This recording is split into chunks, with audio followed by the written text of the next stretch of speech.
Sacré match de football, France-Espagne, le match vient à peine de se terminer, 5-4 pour l'Espagne.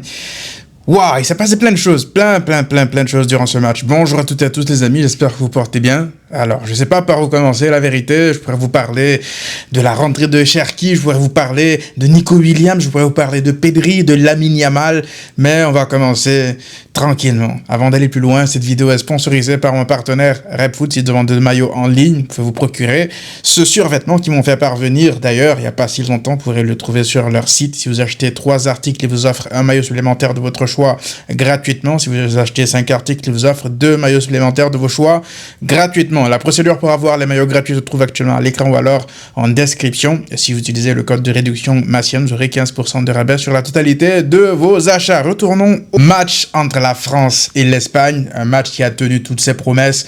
Alors, je sais pas déjà de base si c'est l'Espagne qui s'est relâchée en deuxième période ou c'est vraiment une réaction d'orgueil de la France pour revenir comme ça au score. Peut-être un peu des deux, peut-être aussi les changements de Luis de la Fuente, parce que, moi, j'arrive pas à comprendre un truc. Tu as besoin de contrôler un match, c'est pas Pedri que tu sors. Déjà, de base, parlons vite fait de Pedri avant d'attaquer les sujets de Lamine Yamal, potentiel ballon d'or, tout ça.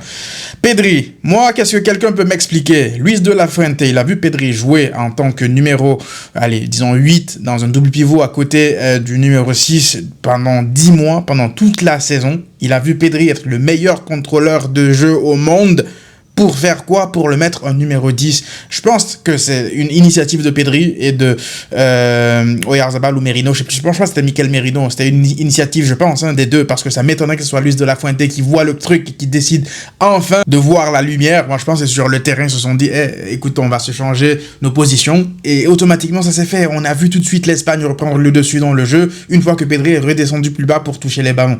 Donc ça, je sais pas. Là, l'Espagne, vous savez, le potentiel qu'ils ont, il fait peur.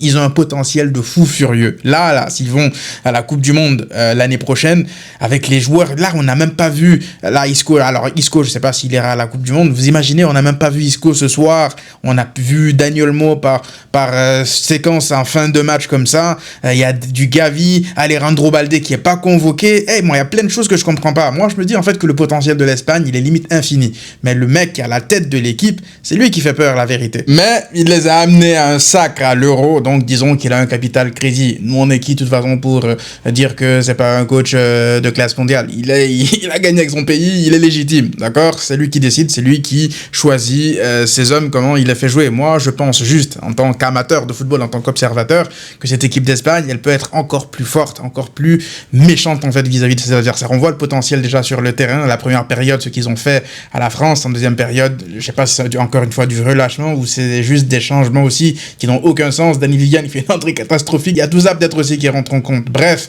moi, je veux maintenant, les amis, un peu me focus sur certaines individualités. Déjà, Nico Williams, on va commencer par lui. S'il vous plaît, Laporta, Deco, revenez sur votre décision. Il est comme un poisson dans l'eau lorsqu'il joue avec les Lamine Yamal, lorsqu'il joue avec les Pedri. Regardez comment il se trouve les yeux fermés. Ce mec-là, il est fait pour le Barça. Je suis désolé, on peut essayer de parler de Luis Diaz, de qui on veut. Mais le gars dont on a besoin, c'est Nico Williams. C'est Nico Williams. Il est trop fort, il est trop fort. Bon, je pense que le contexte de l'Athletic Club ne lui permet pas de montrer son plein potentiel. Mais à chaque fois qu'il est avec l'Espagne, il est juste monstrueux. Et moi, c'est cette connexion-là, en fait, que j'aimerais revoir au Barça. Il ferait énormément de bien au Barça. C'est une évidence, en fait. Parfois, l'ego, tu dois le mettre de côté. Le train du Real Madrid est passé 50 fois. C'est plus que le Poudlard Express. Ils sont repassés 1 million de fois là-bas pour aller chercher Mbappé. Ça y est, c'est bon, faut mettre l'ego de côté. Faut penser business. Faut penser ce qui est bon pour toi. Et va chercher Nico Williams. Vous savez quoi? Je vous mets au défi. Je vous lance un nouveau défi, là. Allez lancer un autre hashtag pour Nico Williams au Barça ou Al Barça ou je sais pas quoi, comment vous faites, là. Allez-y, comme vous avez, comme là. On voit que ça marche.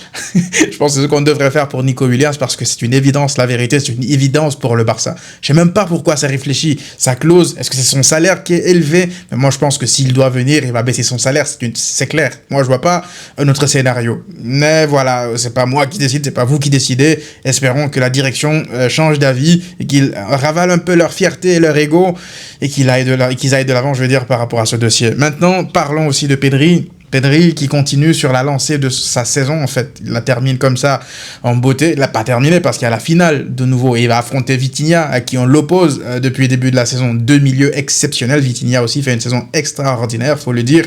Vainqueur de la Ligue des Champions. Et voilà, c'est un plaisir pour les yeux. Le but qu'il met, en plus, quand il récupère le ballon en pleine course, la qualité technique pour se réaxer, c'est n'importe quoi. Bref, Pedri, ça fait plaisir de le voir enfin réussir une saison sans blessure. Ça fait plaisir de voir qu'il est capable de te sortir de nouveau des saisons à 50-60 matchs. Ça, moi, je le pensais plus capable. Donc, monsieur Julio Tous, merci encore pour tout. Maintenant, parlons de monsieur Lamine Yamal. En fait, il y a un truc qui me fume de rire.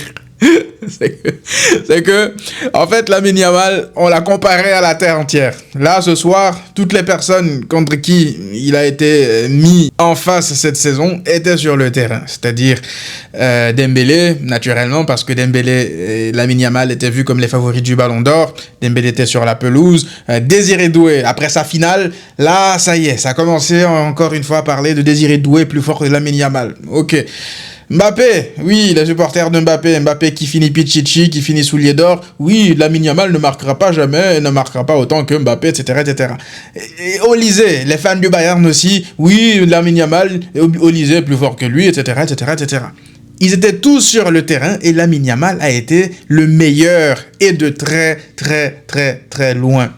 Il a décidé du sort du match, alors que tout le monde, ils sont 22 sur la pelouse, hein. N'oubliez pas, ils sont 22 sur la pelouse, dont ceux, là, tout le monde parle comme quoi, eux, ce sont les meilleurs joueurs du monde. Lamine Yamal, s'il est juste surcoté à cause de son âge, pourquoi est-ce que c'est le seul Lamine Yamal qui décide du match, du sort du match? Parce que l'ouverture du score, oui, Oyarzabal fait un boulot de fixation incroyable pour décaler Nico Williams, mais c'est qui prend le ballon, qui fixe les deux, une prise à deux, tout le temps, hein, sur lui. Moi, j'ai vu Désiré Doué, Lamine Yamal, il aidait pas trop, pour derrière. Moi, j'ai vu Désiré Doué, parfois 1v1 contre Porro. J'ai vu Désiré Doué, oui, il a fait un match bon, plutôt intéressant dans la provocation, c'est un très bon joueur, Désiré Doué. Attention, là, je suis pas en train de vous dire que tous les joueurs que je viens de citer là, en comparaison, sont de mauvais joueurs, mais cette guéguerre-là de, oui, vu que c'est lui, il est dans mon club, forcément, je vais descendre l'autre pour le valoriser, pour empêcher, entre guillemets, Lamine Yamal d'aller chercher un ballon d'or. C'est cette campagne-là qui sortait ces dernières semaines.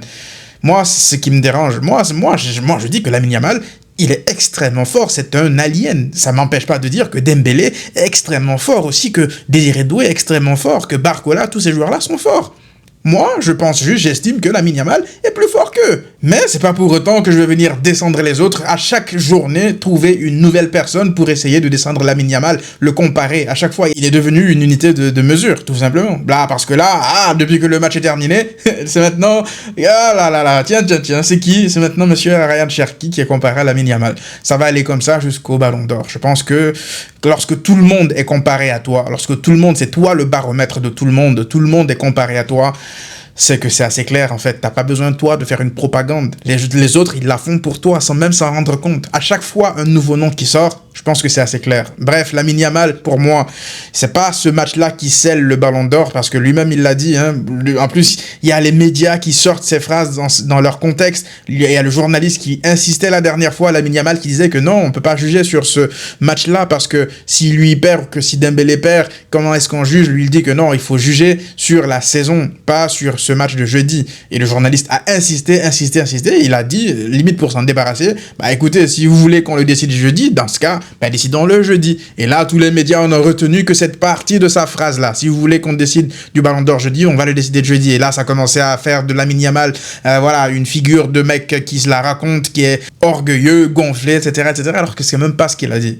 Et pourtant, le gamin, il arrive, il fait son match, tranquille, doublé. Je sais même pas s'il fait pas une passe décisive, hein. Faut voir, mais voilà, un match plein. Je pense même qu'il a été élu homme du match. Et encore une fois, ça n'enlève en rien la grosse saison individuelle et collective des Dembélé, des Doué, etc. Moi, ce qui me dérange, c'est plus l'hypocrisie autour de tout ça. Parce que, voilà, teinté de clubisme. Après, le clubisme, on le sait, chacun défend sa famille, entre guillemets, on va dire ça comme ça. Mais la vérité, c'est que quand on parlait de ce que Lamine Yamal faisait avec le ballon, dans la création, dans les passes clés et tout ça, ben, qu'est-ce qu'on nous rabâchait? C'est que oui, mais vous savez, dans les statistiques, il n'est pas là. Et là, maintenant qu'il fait gagner son équipe avec des statistiques, en étant aussi bon aussi dans le jeu, parce qu'il a laissé, ça c'est une parenthèse, il a laissé Clément Lenglet pour mort. Au bout d'un moment, je me suis dit stop, parce qu'on va pas réussir à le vendre cet été s'il continue comme ça. Il y a Théo Hernandez qui vient essayer de le kidnapper en plein match. Frère, tout le monde te voit à la télé, tu viens, tu l'attrapes, tu veux le sortir du terrain doucement. Bref, Lamine Yamal, c'est un joueur total. D'accord? Donc oui, moi je pense que le Ballon d'Or, il le mérite, mais ce n'est que mon avis. Et ceux qui votent, ce ne sont pas des supporters de club, heureusement. Ce sont des journalistes, ils sont aussi... Je ne sais même plus c'est qui vote, vous me direz dans les commentaires, parce que les règles, ça change à chaque année. Mais c'est indécent ce qu'on vient de voir de nouveau par rapport à Lamine Yamal. C'est indécent. À chaque fois qu'il touche le ballon, moi, je ne peux plus me permettre... En fait, j'en suis arrivé à ce point-là avec Lamine Yamal. J'en suis arrivé au point où je ne peux plus me permettre de rater un de ces matchs, même un match amical. Pourquoi? Parce que tu sais que ce qui s'est passé ce soir, tu aurais pu le rater en fait. Il te sort quelque chose sorti de nulle part. À chaque fois qu'il touche le ballon, tu sens que le stade retient son souffle. C'est ça Lamine Yamal, c'est ça la marque des plus grands. Donc oui, je pense qu'il va aller chercher son Ballon d'Or. Et enfin, encore une fois, je le répète, tonton Laporta, Deco, revenez sur votre décision par rapport à Nico Williams. Et enfin, je vais terminer juste par rapport à ça. Mbappé et Yamal, ça commence à être très gênant là. Les confrontations directes, je pense que là, c'est même plus une rivalité. Il est en train de lui laver le derrière à chaque fois. C'est grave. Bref, les amis, prenez tout soin de vous et à très vite.